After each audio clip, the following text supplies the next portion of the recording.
Hello and thank you for contacting Wave Support. I see from your clinical request that you're trying to fit this patient with pellucid degeneration and are struggling with a little bit of inferior and superior bearing. Well, if you look at your design, I like the positioning of your red dot and your blue dot. I think positioning them down where they are is about ready. You set that red one somewhere about the middle of the area of elevation. I do like the idea that you're using freeform for this. But I notice you have quite a bit of clearance you've tried to create in through here, and what you'll notice if you look at the simulated fluorescein pattern on the right, if you keep in mind every lens needs to make some contact in the cornea at some point. You can't have a lens that's totally floating and up in the tear layer. So something sort of reference point to where they touch. So based on your fluorescein pattern here, you'll see in the horizontal meridian you have a greater than 20 tear micron clearance. You're up around 33, 34.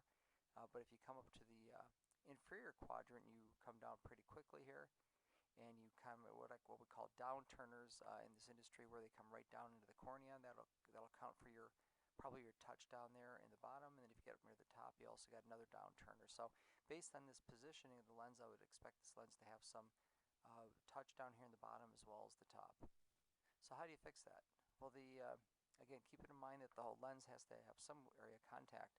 One of the advantages of Wave is to try to maximize the area of touch to even out those areas of excessive pressure with the lens. So what I did was, if you just look at your design and just let Wave go ahead and redesign using current settings, what you end up with is a lens that more closely mimics that corneal surface, which of course would be the green line down at the bottom. And now if you spin around the block here on the Wave dial, you'll see that you got a pretty nice alignment through the entire cornea. And then to maintain tear exchange, basically, you got to make sure you got enough edge clearance, edge lift on the pink dot and the black dot. If you want a little more clearance in the center here, surprisingly, you don't need that much clearance. But if you want to bring some, I'd probably click it on the blue here, and the red, and that'll probably bring up that central zone here in a minute. There you go.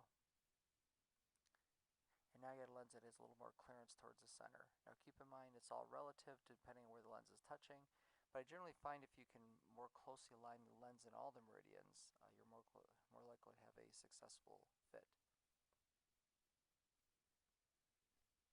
I tend to find when you're fitting an on-cornea design, it's best to try to mimic that curvature in as many meridians as you can, and then making sure you create enough tear exchange by getting this peripheral edge lift up. It's got to be, usually up around 2 or 3. Is usually probably adequate. And then if you want to get a little extra tear clearance in the middle, that's certainly fine, but really the key is creating that tear pump underneath there, evening out the distribution of the weight on this lens in the cornea. I think will be tremendously helpful. And if we go back to your design, I see your general concept of trying to vault this area, but that creates a sort of a downturner in the superior and inferior meridian. So I would even out the distribution on there.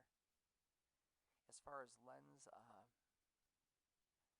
tear layer based on touching the cornea, I'm not quite sure I get your question there, but each click up or down will probably give you anywhere from 5 to 10 microns of change in curvature or lift.